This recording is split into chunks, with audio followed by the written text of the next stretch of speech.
मित्रों, जय माता दी।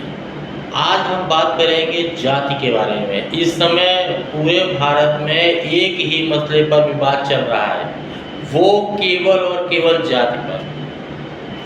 कुछ लोग जाति को अभी तक तो अच्छा बता रहे थे, जब तक बात उनके तक थी तब तक अच्छा बता रहे थे और जाति जनगणना करवाना चाह रहे थे, और कुछ राज्यों में उन्होंने जाति जनगणना करवाई और हर जगह जाति में लोगों को फूट डाल के सनातनियों को अलग कर दिया, खंड खंड कर दिया।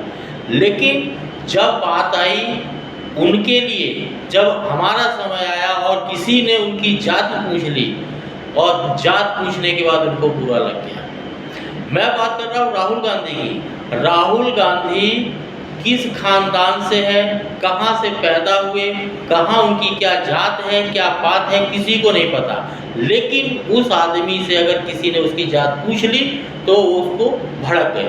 वही नहीं, सारे के सारे लोग, जितने भी लोग थे, मतलब इंडी गठबंधन के जितने लोग थे, इन्होंने सारे दुख, दर्द, वाद विवाद, मत मुटाव, तनाव सब कुछ भुला के उन्होंने एक हो गए और जाति पूछने वाले अनुराग ठाकुर के ऊपर चढ़ बैठे। अरे जाति की जनगणना पहले तुमने शुरू की, और अगर देखा जाए तो राहुल गांधी की क्या जात है ये सारा देश जानता है। राहुल गांधी की कोई जात नहीं, वो केवल सनातन और धर्म को फूट डालने की एक राजनीति है।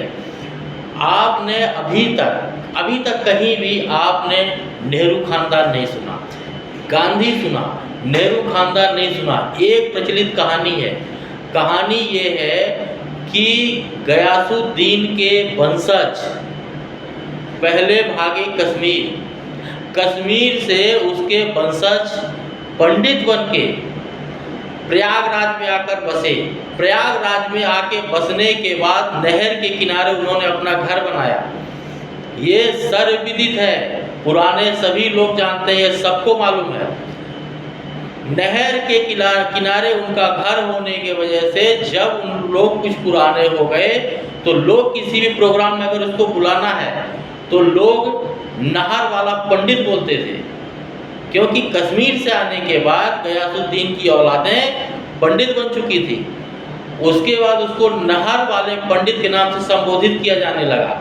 धीरे धीरे नहर वाला पंडित कहने में बहुत समय लगता था, तो उन्होंने उसको छोटा करने के लिए नहरू बोला। नहर से नहरू बना और नहरू से उसको उन्होंने नेहरू बना दिया। नेहरू खुद की पैदा की हुई जाति और प्रजाति है। नेहरू प्रजाति का मनुष्य, नेहरू प्रजाति का जानवर आपको संसार में कहीं नहीं मिलेगा। यही अभी दुनिया भर घूम घूम के लोगों की जातियां पूछ रहे थे, और जब हमने उससे उसकी जाति पूछ ली और उसकी भाषा में पूछ ली तो सारे के सारे इंडी गठबंधन वाले हमारे खिलाफ हो गए। अनुराग ठाकुर ने कोई गलत नहीं किया। सारा देश अनुराग ठाकुर से पहले से जानना चाह रहा है, सारा देश पूछना चाह रहा है कि राहुल गांधी की जात क्या है, धर्म क्या है, वो मुस्लिम है, क्रिश्चियन है या पारसी है। आज तक उसकी जात का पता नहीं। बहुत कहते फिरते थे दादी से नाक मिलती है, दादी से नाक मिलती है, और जब अपने पे आई किसी ने दादा के बारे में पूछ लिया तो बोलती बंद हो गई। सारे के सारे खिसिया के दौड़ पड़े। ये आज का भारत है, ये नव भारत है। आज की युवा पीढ़ी तुम्हारा बर्दाश्त नहीं करेंगे। वो जमाना गया जब तुमसे और तुम्हारे खानदान से लोग डरते थे, अब तुमसे डरने वाला कोई नहीं है। आज गूगल, फेसबुक, यूट्यूब का ज़माना है। तुम्हारी सच्चाइयाँ सब जान चुके हैं। तुम कितने पानी में हो लोगों को पता चल चुका है। अब तुम्हारे बारे में सबको पता चल गया है। अब न तुम्हारी राजनीति चलेगी, न तुम्हारी कूटनीति चलेगी, न तुम्हारी कूटनीति चलेगी। तुमने 70-75 सालों से भारत की जनता को बेवकूफ़ बनाया। धर्म के नाम पे देश का विभाजन तुमने किया। पाकिस्तान से हिंदुओं को तुमने भगाया। पाकिस्तान जा रहे मुसलमानों को तुमने रोका। तुम्हारे वोट बैंक की राजनीति सबको समझ में आ गई है। अब तुम्हारी राजनीति नहीं चलेगी। अब हम कांग्रेस मुक्त भारत बनाएंगे। कांग्रेस मुक्त भारत बनेगा और जो कांग्रेस के मुखिया हैं वो नानी के घर जाएंगे। भारत में रहना तो शांति से रहें, तरीके से रहें, भारत की गरिमा को बरकरार रखें, भारत के गौरव को सलामत रखें।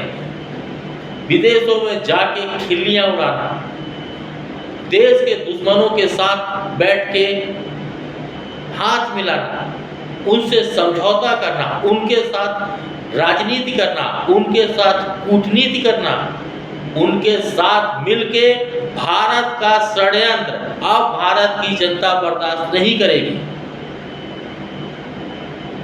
अब तुम्हारी सच्चाई सामने आ चुकी है। अब या तो अपनी इज्जत को बचाने के लिए आप शांत रहो, नहीं तो आज किसी ने जात पूछी है, कल को कोई तुम्हारे बाप की जात पूछेगा और तुम्हारे दादा की जात पूछेगा। और जब पन्ने खुलने लगेंगे तो राहुल गांधी से खुल के पन्ने पिछले 60 पुश्तों तक जाएंगे। 60